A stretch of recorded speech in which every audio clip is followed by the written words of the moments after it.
Good morning, everyone. My name is Jamarl Thomas. This is the Progressive Soapbox.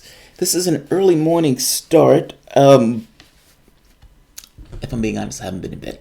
So I just figured might as well get an early start and do the news. I've had a list of shows that have been on my agenda, and so let's try to get to as many as we possibly can. I have no expectation of people being here early this morning, so I'm probably going to try to bang through these relatively quickly. This I saw last night. God, I loved it. There are times where Rand Paul says things that I am like, yes! It's this right-wing libertarian thing, that foreign policy stuff, yes. Domestic policy stuff, less so. Don't get me wrong, when we get into this thing of individual liberties and that type of stuff, but foreign policy, yes. I find myself in this odd state where I'm agreeing with Republicans on some of these issues, especially as it pertains to Russiagate. Rand Paul in this is going to do two things, both of which I agree on, both of which I love. The first thing is he starts this off talking to George Stephanopoulos about Joe Biden and is making this point to Stephanopoulos, this guy is massively corrupt. You know, what is going on with his kid in the Ukraine with this company? And Stephanopoulos was like, yeah. It's like, what do you mean, yeah? That's rank corruption. And we know about that rank corruption because one of Mr. Joe Biden himself to some degree, because Joe Biden was bragging about it to other foreign policy hawks. He wanted to show how tough he was by bragging that he used loans to browbeat a government into firing a prosecutor, a guy who was holding elected office. He bragged about that. What Joe Biden didn't brag about is that prosecutor was doing a corruption case on the company that his son was working at, making that $50,000 a month. Stephanopoulos doesn't care about that. I don't understand why Stephanopoulos doesn't care about that. I would say this, if Stephanopoulos did care about that, maybe that wouldn't happen. Or at the very least, maybe Joe Biden wouldn't be out there bragging about it. Let's listen to Rand Paul bring this up, because kudos to Rand Paul for bringing this up, because he's absolutely right. He may be doing it for partisan politics, but on this, I agree. Let's hear him out. Just a couple of months after he was dishonorably discharged from the military for drugs, $50,000 a month. I think most.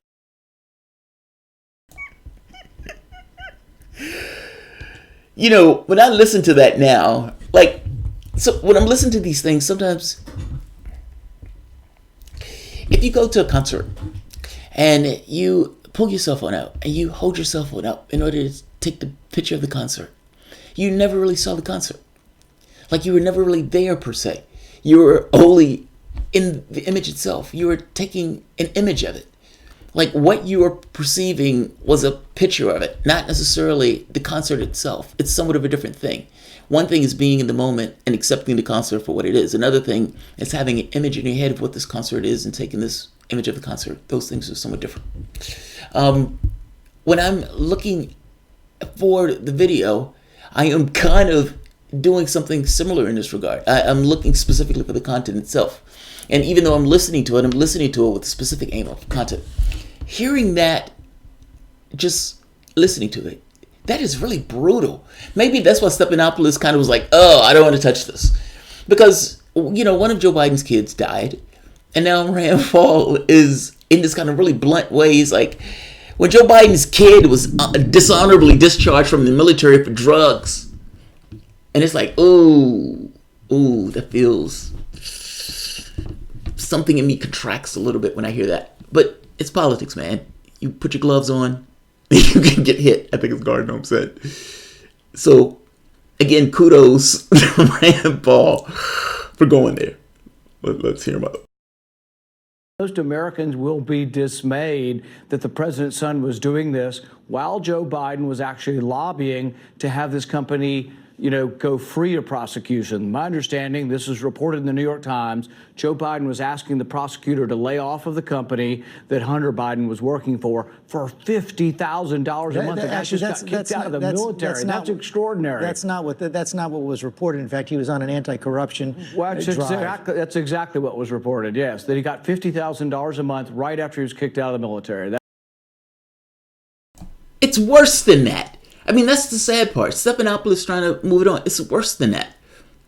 It's reported that Joe Biden is at a foreign policy conference. Joe Biden is on stage bragging that he used the loans in order to get the prosecutor fired from his job. He said, you fired, I think he said, that son of a bitch, or you're not going to get the loans. You're not going to get the money that you need. Now, keep in mind, the Western countries precipitated a coup in this country, or precipitated somewhat of a revolution in this country that ripped it away from what was essentially considered a Russian-backed government. Now, when the counter-revolution took place, in which case pulled a section of the country back, meaning this country is still at war in this kind of odd proxy thing where the United States has been sending weapons to Nazis that have been pushing back against Russians. So, let's be clear what we're talking about. This country was on its last leg and required all the assistance that it can get. So Joe Biden threatening them with not getting the loans is a big, big deal. Now, when he's saying he's threatening them, this by itself gets dicey, right? Why is the United States telling another country to fire an elected office holder in another country? That is mind-blowing. Now, Joe Biden was saying that, he was trying to pump himself up, so he was trying to say this took place over hours. This took place over the course of several months, but people confirm that this did indeed take place. What Rand Paul is saying is, not only did they fire the prosecutor was working a corruption scandal on that company. That's extremely dicey, man.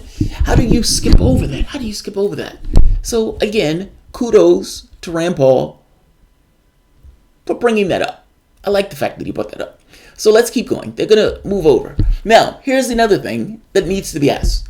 If the Obama administration exerted that much power over the Ukrainian government, which was expressed by Joe Biden himself, seeing as the vice president, because essentially pushed the government around in this case, does it also include dropping information on Manafort?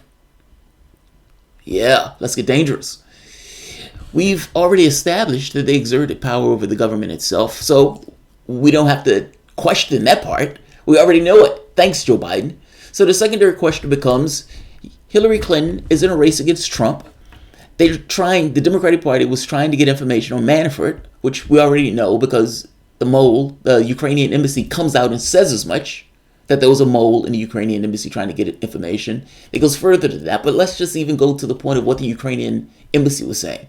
Somebody was explicitly trying to get the exact information that was released by the Ukrainian government. And by the way, the Ukrainian court has said that that was illegal because it was interfering with the U.S. election. That the influence that the United States government was exerting with the party that was in power, the Democratic Party, was that influence going so far as to release information on Manafort? I would contend, yes. In fact, I would go so far as to contend if they weren't doing it. I know that sounds bad, but this is politics after all, and I'm a cynical SOB. I'm sorry. Let's keep going. So let's go to the next one, Russiagate. Rand Paul is going to make an argument that I've made multiple times. How are you dinging him for something that's an ancillary charge of something that didn't exist? Like, you're accusing me of beating my wife, and when I say, no, I don't beat my wife, what are you talking about? And then I go to Tom and said, come on, Tom, you know I haven't beat my wife. And then you say, I'm obstructing justice because I was trying to push Tom to say that I wasn't beating my wife, even though I wasn't beating my wife, and it's established that I wasn't beating my wife. Like, this is obscene. And there's a certain desperation associated with hanging on to this, as opposed to moving on to other things. Let's hear Rand Paul, because I agree with him entirely on what he's about to say. That's exactly true, and nobody disputes that. That's very separate from what you just said about what the vice president was saying right there. How about this idea that the president could ask, it's appropriate for him to ask the attorney general to investigate the former vice president? I think since the very beginning, this all has been politically motivated. Now both sides are doing it. I think it goes back even to the Clintons. This is why we shouldn't have special prosecutors. But one of the things that Adam Schiff and the other partisans don't understand is that if you're accused of a crime by a grand jury and they don't indict you, the prosecutor doesn't go all over town saying, we thought he did this, we thought he did this, this is all the evidence. That's why a grand jury is secret. See, the Mueller investigation said that the president did not commit any underlying crime. And so now they're all saying he obstructed justice about something that was not considered to be a crime. So this is really, I think, degenerated into partisan politics. And the best thing we could do at this point is say, let's get on with the country's business. Are there... Yes. Yes. The Democratic Party wants to continue to use this as a weapon. But this weapon has somewhat of a blunt edge that, I got to be honest, does not make sense. It doesn't make sense.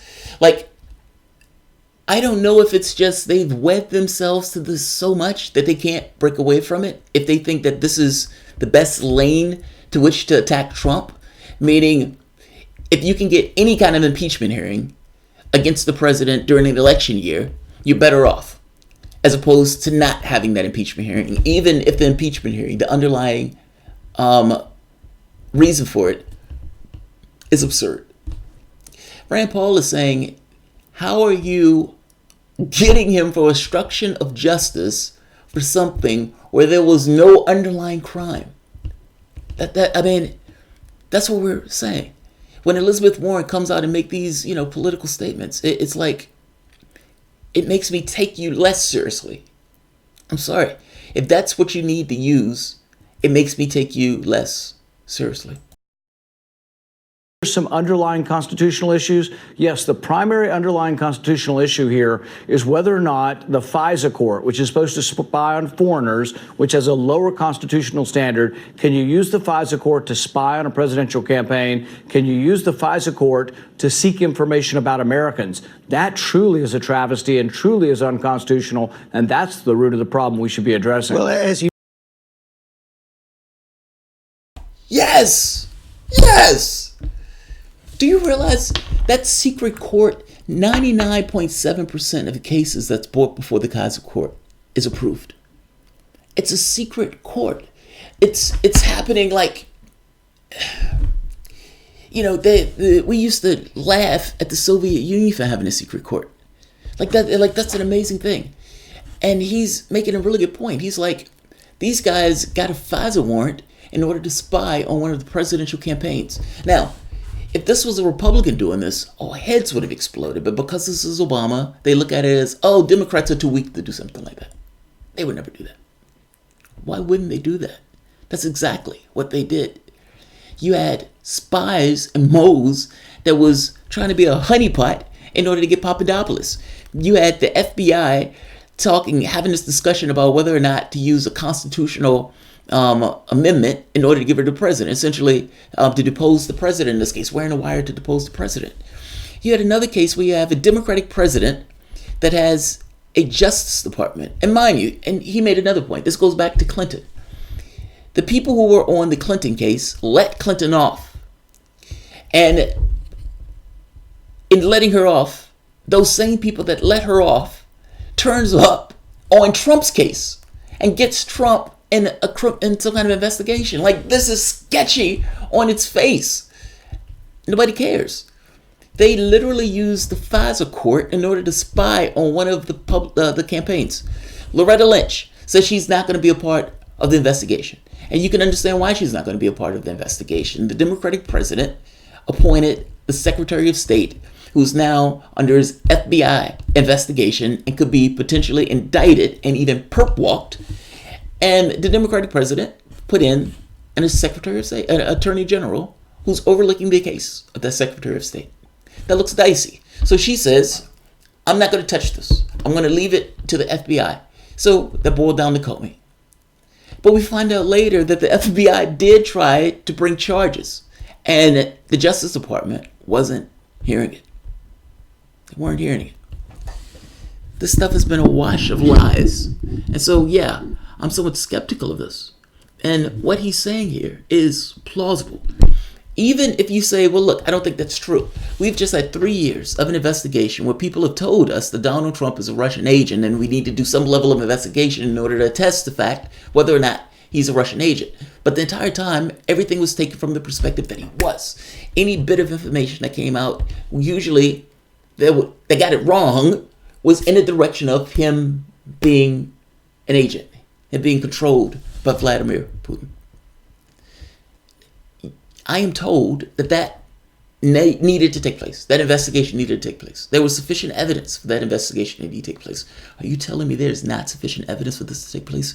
You had FBI agents having conversations with one another about secondary options and things that may take down the president after the election, almost like a fail-safe. You had these guys being belligerent outright to Trump. And don't get me wrong, I understand it. I dislike him myself. But there's a different responsibility there. And if it looks like that responsibility is dicey and they're in charge of, even getting to the point of changing the language in a document, like this gets really dicey. I don't think it's insane at all for Republicans to look at this and say, look, I don't trust this process. It looks like you're spying on this office holder. And not just that, even going to the Ukrainian issue. I guess my point is, I agree with him. He's right.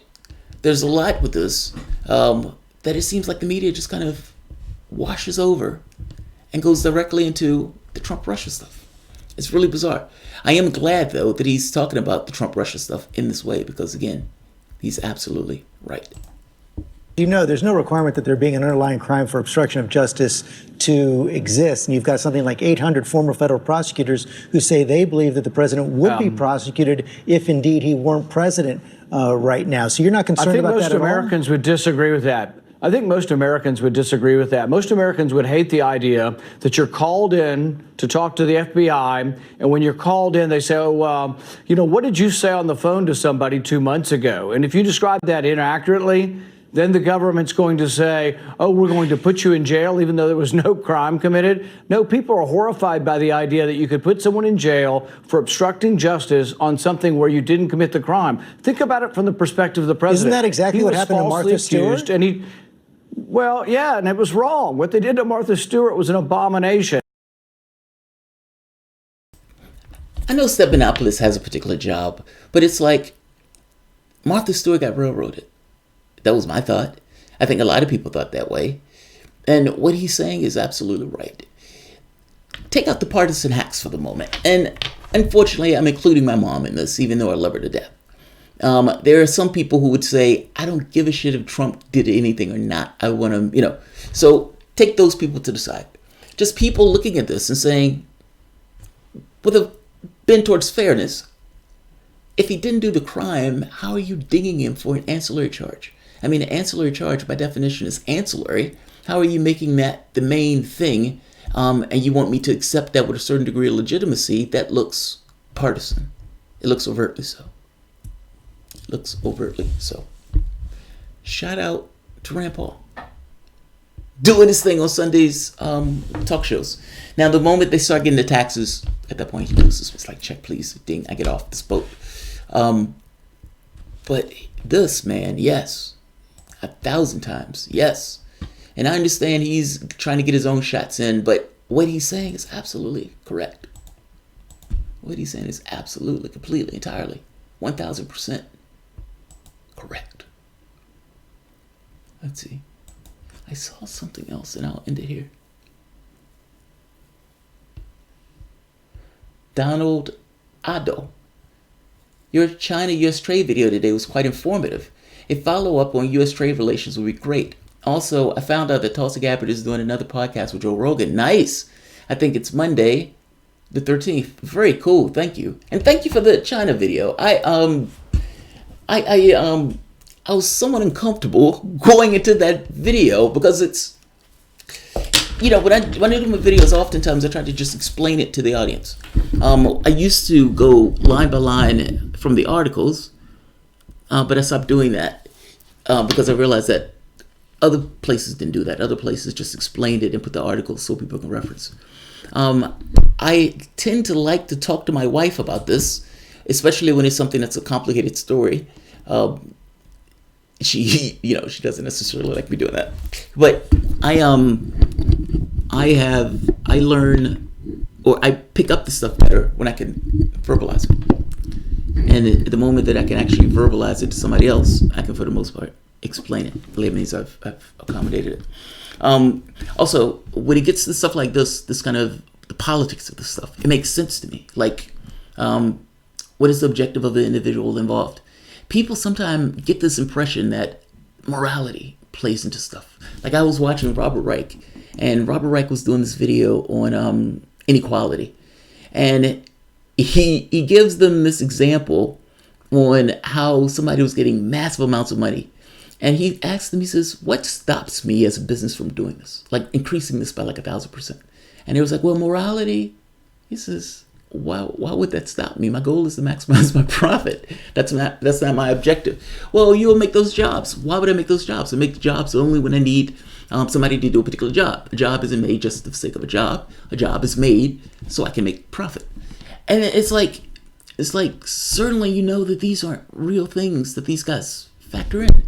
Some companies, yeah, because some companies may have a certain bin. Like if I started a company, I would have a certain bin. But even with that bin, there's certain economic realities that I have to deal with in pursuing that company. Otherwise, I'm going to lose that company. You can be a lefty all you want. You'll be a lefty without a company. But when I look at this stuff, I think that the most shocking thing to me when I started watching politics was this breaking of the illusion. This when Stephanopoulos was like, well, wait a minute. They said it was, and it's like, why do you immediately just take what they say? I think it was the breaking of the illusion. It's this thought of just because they say they care about smaller government doesn't mean they care about smaller government. It's just they mean about smaller government with regards to ensuring that poor people have places to stay, poor people have things to eat, people have health. They want smaller government on that point. If you're saying a military to go around tell other countries what to do or to get between you and your doctor, then yeah, they want big government in those situations. Toppling Venezuela and all this other stuff. No, man, this was a good video, and I appreciate the compliment on that China video. I think I have a decent understanding of it. The main thing I was trying to get across was that it's a negotiation. Nothing is settled until everything is settled. Also, it needs to be understood that it's a negotiation. Media is a part of that negotiation. And then Trump, as gross it is, coming out screaming that these guys reneged. Even the language, forced transfer. Think about what they're saying, forced transfer. It's not a forced transfer. They made a deal for that. The United States is using language in politics in order to change the connotations of words in this way. It's a gross way of doing politics, but it's the way that the United States operate politics within country. There's no reason to believe that they would operate any other way. Pompeo screamed on the stage that he lied, for a living. And people applauded him for that. Think about that. Oh, so gross. That's so gross. I'm a liar. I lie every day for a living. And the audience is like, yes! He lies for a living. It's American excellence. Lying for a living. Yes, that's what we do. Do you know how gross that is? I would love for the media to cover that. Like, I want them to see the person who used to head the CIA and now who's the Secretary of State, who's essentially a military guy, Secretary of State, screaming at the height of his lungs that he lied for a living. And then simultaneously show things that he's saying about Iran or Venezuela. And then continue to take him seriously as a source of information. That never happens. That never happens. All right, I'm going to end this because I feel myself getting annoyed as I talk about this. And I don't want to get annoyed.